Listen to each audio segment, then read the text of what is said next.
Buenas tardes. Yo soy Ian McDonald. Soy un escritor de science fiction. This is the great, godlike Larry Niven, one of the great minds of science fiction. Good to see us. How do you do? Spanish is better than mine, damn him.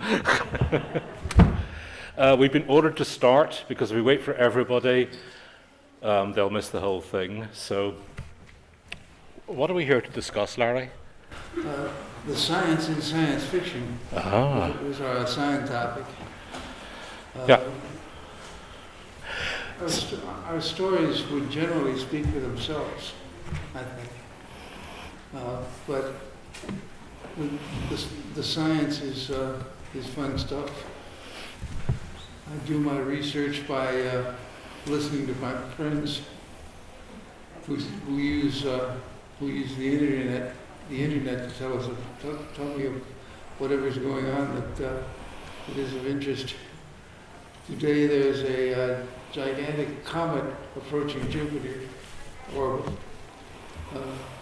Today there is a star that is occasionally occluded as if somebody were building a Dyson sphere that hadn't got there yet.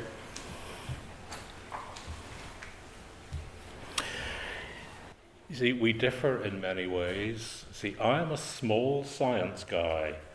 Larry is the big science guy. You do big stuff, I do small stuff.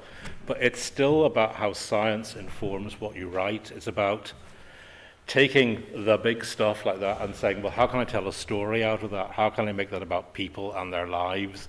And how can I excite people? Could I ask what's happening right now that excites you most in science? At the moment, it's the comet. Yeah. It's Tabby's star, the one that's occasionally occluded by something we don't understand.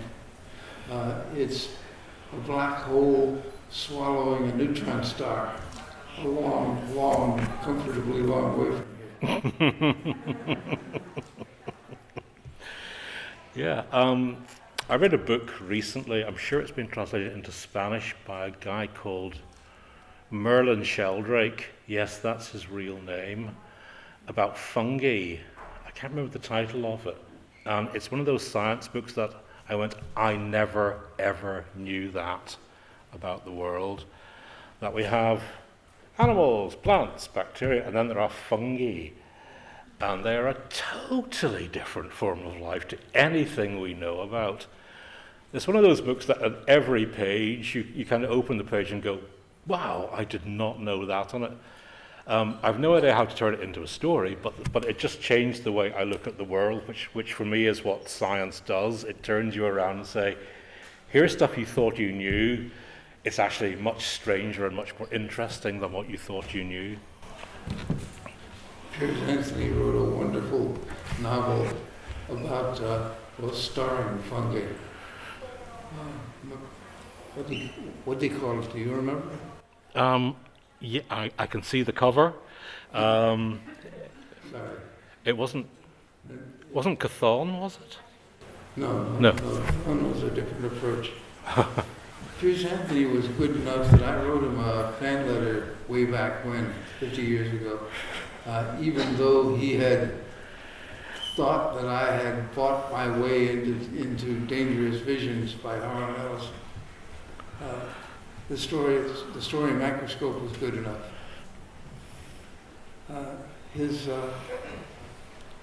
His fungi story, I'm still blanking. Mm.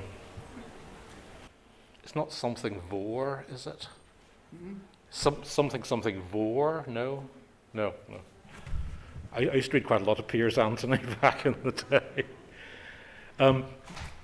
A good example of science that you would never think makes good science fiction. He wrote a novel called, in Britain, it was called Prostho Plus, and it was about space dentistry, and it was a wonderful book. It was very funny. Yes. A guy who was able to deduct his dental for the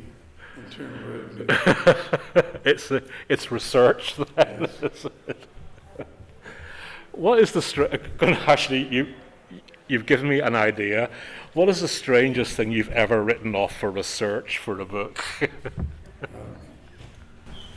First off, the research comes to me. I'm doing it for fun, I'm hoping it generates stories. But my stepmother and father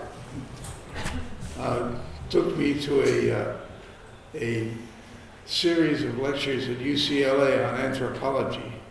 That's where I got perhaps the strangest notion. Suppose all of the symptoms of aging in human beings are symptoms are aborted symptoms of something intended to make him stronger. Suppose we had three stages in our lives: childhood, breeder, and protector. The protector is the one who is sterile. Guards his children or hers, and has no other motive than to guard the children of his blood, whom he detects by smell. I worked out the symptoms you'd have, including, I was told, a big nose. Somebody had to tell me that. Big nose. Joints swell to give greater leverage to the muscles. Genitals wither. The brain swells to give greater intelligence, and so forth.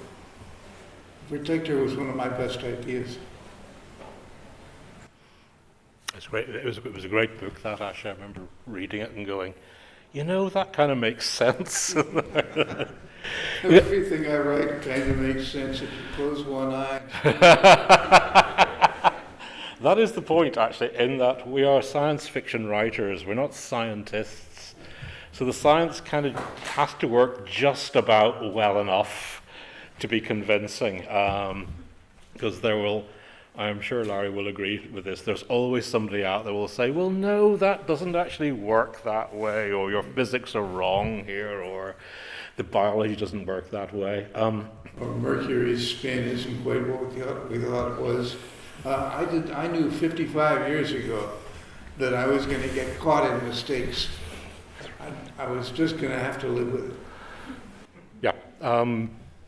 When I was writing the Luna series on the moon, I pitched the initial idea in 2012, and the first one came out in 2015. And since then, moon science has advanced a lot. In fact, moon science was advancing as I was writing the series, but I couldn't go back and then change all the science because I was stuck with 2012 era science on the moon. So things tend to become obsolete as they happen, but you write it as well as you can with the science that's known at the time, because the whole thing about science is the revolution is continuous. I mean, it's always trying to find out better theories, better research, overtake what was known before. But it is damned annoying, and for me, I mean, if somebody asks something about, the moon doesn't work like that, I mean, I usually just say, well, yeah, but that was 2012 science, and that's my excuse, and I'm sticking to it. You readers are surprisingly forgiving of these scientists that go obsolete, dates that go out of style. Lucifer's Hammer took place in 1975 or so, when the shuttle was not quite finished. It's obsolete by that far, but it's still selling well enough. Lots of 2001, A Space Odyssey, is obsolete in that sense. The first baby born on the moon was supposed to happen in 2001. It hasn't happened yet. we were supposed to build a city on the moon. It hasn't happened yet.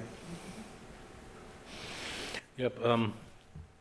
This is kind of veering away from science and science fiction, but I've never felt it was science fiction's job to predict the future, just show you possible futures or ideas of how the future could be. I mean, our job is not to be prophets. Our job is to entertain, enlighten, thrill, and try and expand your mind slightly in some way or other. I was going to say, was there something you predicted that you got absolutely right? The organ banks. The organ bank problem has not happened yet. I still have reasonable expectations. The problem was that the state would take over distributing organs and do it with condemned criminals. I can't quite take credit for predicting that future. It was already happening in China. They are condemning criminals in order to get their organs for transplants. The one I get the most credit for, and it's the most boring one ever, is way back in 2000. It was 2000. No, it was earlier than that. In 1997, I wrote a novel called Sacrifice of Fools, which was the movie Alien Nation set in Northern Ireland, because that's interesting, because you have Catholics, Protestants, and then a shitload of aliens around the place. And the only thing I got right was I had a future Northern Ireland Police Service, and I guessed the name right, which was Police Service of Northern Ireland, and that's what they're called. And of all the things I wrote in that book, and it was a heartfelt book, full of deep emotion and caring for my country, and great ideas about how aliens would live in Northern Ireland. The only thing I ever get is, he got the PSNI right. That's the only damn thing I got right. It's so depressing.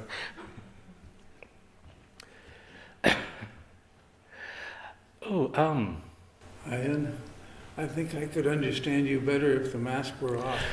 Probably could, yeah. Separated. I've got my thin mask on. Are we allowed to do that? I don't know. I haven't been stopped yet. I could do this. It's probably my accent, the fact that I'm speaking fast and not speaking into the microphone. How is that? How is that? That's good. Okay, I'll do that. I'll do that. Are you disappointed with how space travel is going at the moment? I was. Good answer. I was disappointed at how space travel was going. I'm still disappointed that we don't have a city on the moon, but we do have billionaires trying to become D.D. Harriman, Robert Heinlein's Man Who Sold the Moon. Everybody wants to be D.D. Harriman, apparently. And that's not only wonderful, I have to bring it about. You know about the Citizens Advisory Council for a National Space Policy? No. Jerry Pournell and I, or rather Jerry himself was the leader in this. He told me during a hike, Ronald Reagan is going to be president, and his science advisor is going to be my best student at Pepperdine University. On that basis, we could write a paper that will be presented to the president. Let's gather 70 good people and try to work out a space program for the United States. It's Congress's job to do that, but they aren't doing it. From that point, we gathered a group 6 times, and one of the first things we decided was that missiles had gotten good enough, dependable enough, and computers had gotten dependable enough that we could put a shield over an effective shield over the United States to take out incoming missiles. That was the most important thing that happened at the Citizens Advisory Council. But I wasn't up to speed on that. What I did was I translated a paper we worked out on how Congress could change the laws to allow business to get into space. The laws were loose and sloppy, and a corporation lawyer couldn't tell you what would happen if you did thus and so. That had to change. I'm told it took 9 years for Congress to react to our paper. The paper I wrote with Art Dulla, turning a lawyer's language into English. I tell you, that was a difficult job. And when I finished, it didn't sing, but it was in English. It could be understood by a retired actor.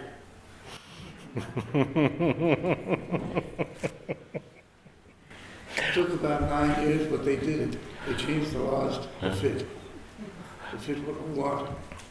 Was that part of the... Now we've got businesses in space competing and cooperating with NASA and NASA. I am not disappointed that happened. Mm-hmm. Good. I'm disappointed with how slow everything is happening. But this is a natural thing. It's probably a universal. Wherever you are in the conquest of space, you can see where you ought to be. It's still ahead of you, luring you on. Have you noticed a thing about science fiction movies of space travel? The space travel movies always end in expanding. What's the word I'm after? I've lost it. The idea is it always starts with normal science, sometimes well researched, sometimes not, but normal engineering goes to expand into something weird, as in with 2001: A Space Odyssey, but also all of the movies that followed. Several movies about the conquest of Mars. The Martian is an exception. There are a few exceptions, but mostly wherever you are in the space program, you can see further than that, and ever further than that. Oops, sorry. I mean, a prime example of that is Christopher Nolan's Interstellar, where they basically get the last space shuttle and launch the shuttle off Earth on this big booster rocket, and off it goes into their rather funky-looking starship that travels down the wormhole to other worlds. And then they never need the booster rocket ever again because it uses up too much plot in the process. So this little shuttle just flies off anywhere. And you're right. I mean, eventually everything becomes powered by magic in this kind of science fiction movie. I'm very fond of The Expanse on television because at least the spaceships move the right way. They go up, they accelerate, they move upwards, they turn over, they decelerate. And that's grand, I like that. But where are the fuel tanks? What do these things run on? Yet again, it's magic. I would love to see a science fiction series with proper spaceship physics in it. It's like Star Wars. All those little X-Wing fighters, what do they run on? Magic, yet again. I would love to see. I'd love to see a space battle filmed the way a space battle would really be fought. In a real space battle, you either survive or you're dead without even knowing you're dead. It's like that. I've done some research for a project, and proper space war would be truly, truly terrifying indeed, because you wouldn't know what was going to happen to you. Surely we must be able to actually do that in a movie rather than have, he's behind you, Luke. Terrifying and slow. Your proper space battle takes forever. It does. Yeah, it does take forever. Terrifying all the way. Yeah, exactly. Yes, you are scared all the time. I think you'd be in a proper space battle. Yeah, so I'd like to see that. Think of, it's a good point actually about. Thanks. Yeah, is there any one science fiction movie that you've said that you've watched the science fiction movie and thought, yes, they got that right? Where it's felt solid for you. The Martian. Good one. The orbits are all realistic. The movie is entirely realistic, except for that one gimme about a Martian storm that has effect on big things. Martian storms are not going to be that powerful. They only blow dust around because the dust is so fine. Let me talk about moon dust for a moment, okay? A Fall of Moon Dust by Arthur C. Clarke followed the current science in thinking that moon dust was going to be very fine, so fine that it could flow like a liquid. You could have lakes of dust, and you could get submerged in them. That was early in the space program. This is older than you are, than most of you are. Careful. Yeah. Moon dust. No. Vacuum cementing was discovered by Americans because they were building so small. The Russians didn't discover vacuum cementing because their machines were working fine because the components were big enough. We learned to miniaturize for our satellites. And the result was, if you put components too close together, and then nothing happened at first. You fire the satellite into space, and then for a while, the absorbed atmosphere in the surface evaporates. Then you get you get the molecules clinging to each other, and that's vacuum cementing. You get vacuum cementing on the moon because there's no atmosphere. There's enough atmosphere on Mars that you can get Mars dust, and it's going to be awful to deal with, as is moon dust. Just one of the things that sticks in your head when you're a science fiction writer or even fan. And it famously smells of gunpowder, moon dust as well, Yeah. doesn't it? Yeah, which that's kind of detail I like. Yeah, that's what's true now. Yeah. Moon dust particles aren't weathered like they are on Earth. On Earth there's weathering. On Earth there's water. Dust is round. The particles are rounded. They're jagged on the moon. They eat their way through anything.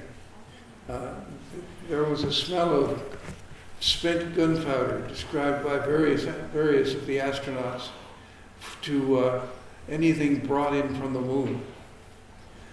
You collect it in a bottle, moon dust or moon rocks. The smell doesn't last by the time you get to Earth. That jagged dust has killed the vacuum within the bottle lids.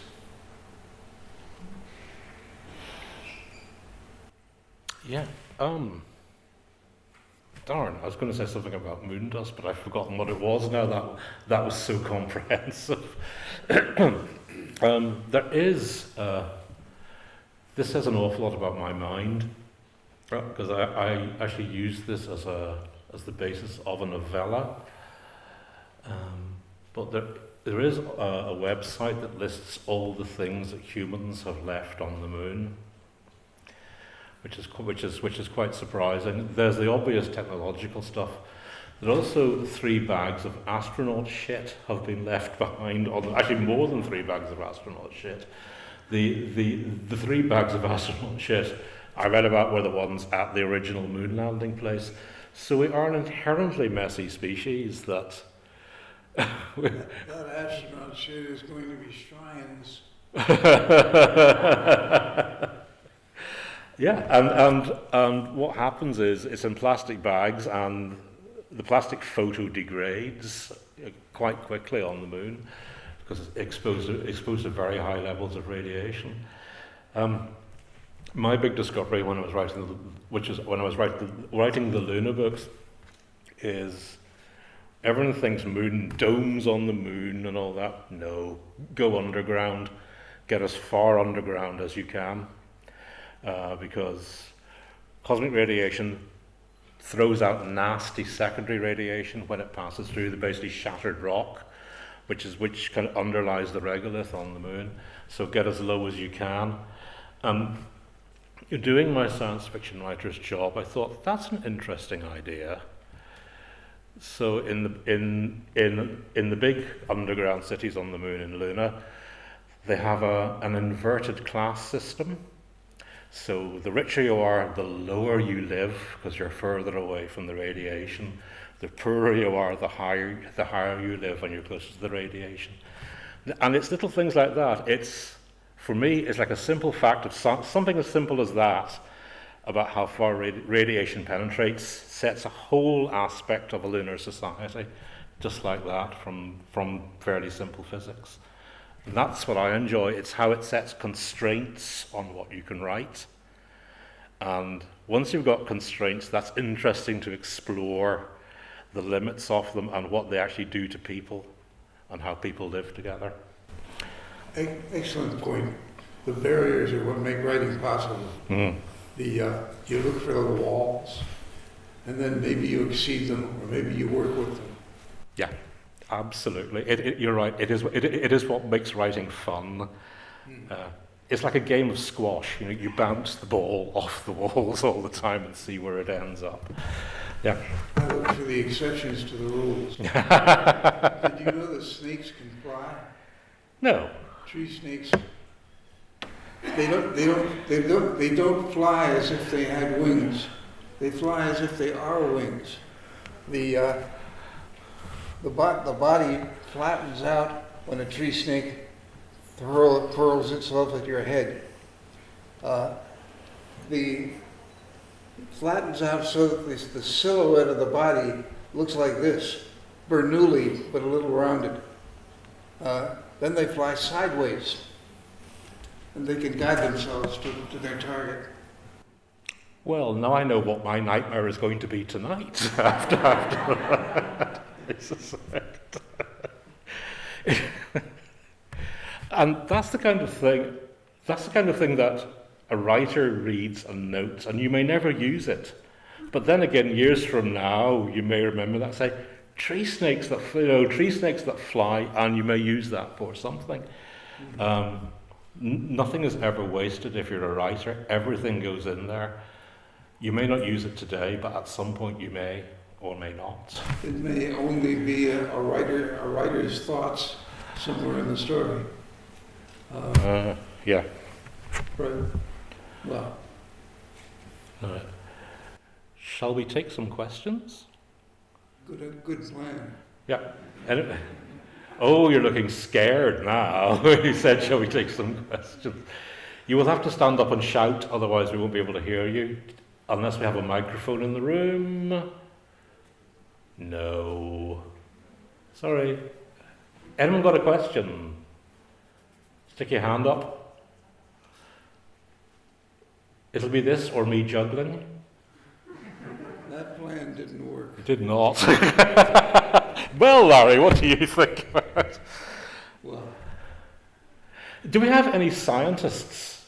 Proper real scientists? Hey! Proper real scientists in the house. Okay, lady at the centre, what? Yeah. You're a what? Biologist. Excellent. Physics. Yeah. Cool. Oh, well, there you go. That's, yeah.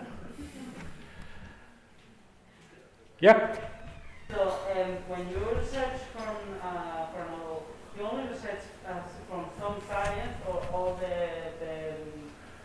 different different disciplines of science? Do you research like I want to research from chemistry to biology to psychology or all these things, for example? Okay, in case you didn't get that. Yeah, in case you didn't get that, the question was, when a writer researches a book, do they just take the one aspect they're interested in of science, or do they research, as well as physics, it's chemistry, biology, psychology, sociology, all the sciences? to make a world, you need all of that. Yeah. Everything is part of your world building. There's a wonderful book for learning about world building called Medea, Harlan's World. Oh, it's a great book. It's a great book. Remember? Medea, Harlan's World. Harlan ran some classes. First he tagged 4 of us to shape a world and a solar system and life forms to fit. Then he got 10 of us on stage at the University of California, Los Angeles, UCLA, talking about stories built from the worlds we'd shaped. Then he got the rest of us writing stories. And then, of course, being Harlan, he spent forever writing his own story until we all got impatient. And I sold the story elsewhere. And we published it anyway. But this was a wonderful concept. It'll speak for itself if you read it. Medea, Harlan's World. Mm. Yeah, I mean, edited by Harlan Ellison. Harlan Ellison. Yeah. Quite a lot of the stories ended up in Omni. I remember as well. I remember reading. There's a Theodore Sturgeon one that was published in Omni as well from Medea. Yeah, but I quite agree with what Larry's saying. Is you have to include everything. For me, there are like 2 schools of science fiction, and they're both equally valid. One kind of takes one idea, one change in the world, the novum, as it's sometimes called, makes that change and then explores that change, all the possible implications of it. Other kind of science fiction basically creates an entire world from top to bottom where everything is different. I'm of that second school. And it's things like, yet again, when I was doing Luna, I always like to put sport into science fiction books because nobody ever puts sport into science fiction books because we're famous for not liking sport, but I do. And it took me quite a while to think about what kind of sport you could actually play on the moon where it wouldn't be just a total insanity. And I ended up with Olympic handball, because you can jump as high as you like, you can throw as far as you like, but the goal is only the size of this desk. So also everything has to go into the same size tiny goal. And I spent weeks working this out, and I mentioned it maybe 4 times in the entire book. But I'd put the work in. I do write fantasy. And when I write fantasy, I treat it like science fiction. The idea is to work out the rules and then stick to them. And for instance, suppose magic is wearing out. Suppose it's always been wearing out. The legends you find are always greater magic when it's further into the past.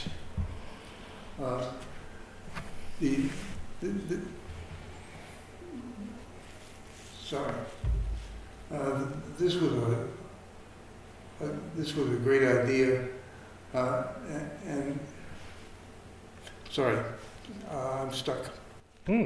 Was that the magic goes away? That Yes, story, that was the yeah. magic goes I away remember reading theory. those. Yeah, it's And not long before the end. yeah, it's kind of entropy for magic. Really, it kind of runs down. Yeah, magic wears out. Magic wears. It doesn't work today. It used to work back when the gods were disappearing, and they needed too much magic. Yeah. And you get professional magicians. You get a fishing industry based on trading with the merfolk. You get the werewolves enclave of a city, because they're held. The werewolves are held to deal with when they go into heat.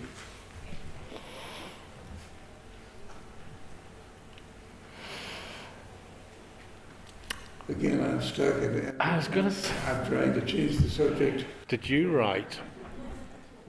Speaking of working things out, did you write Man of Steel, Woman of Kleenex? Yes, I did. Yay! which is applying science fictional thinking to Superman. Actually. Yes. That was fun.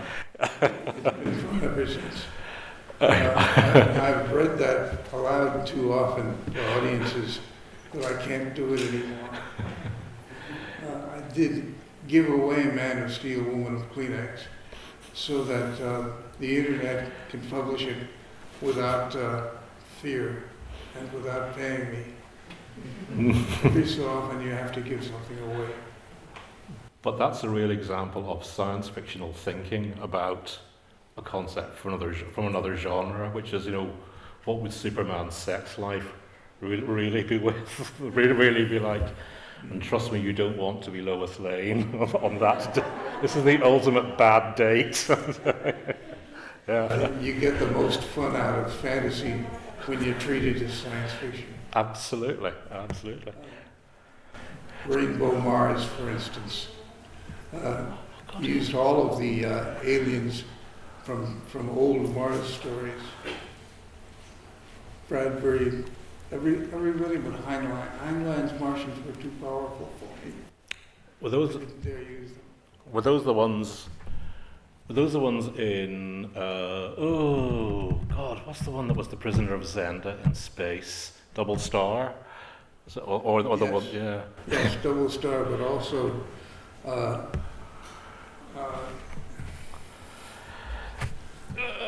Snowy. I know that one. Yes. Yeah. Stranger in a Strange Land, was it? Thank you.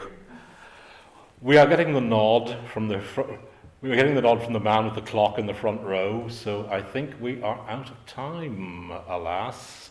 But it's been a pleasure talking with each other and talking with you. Thank you very much for coming. There's one last question.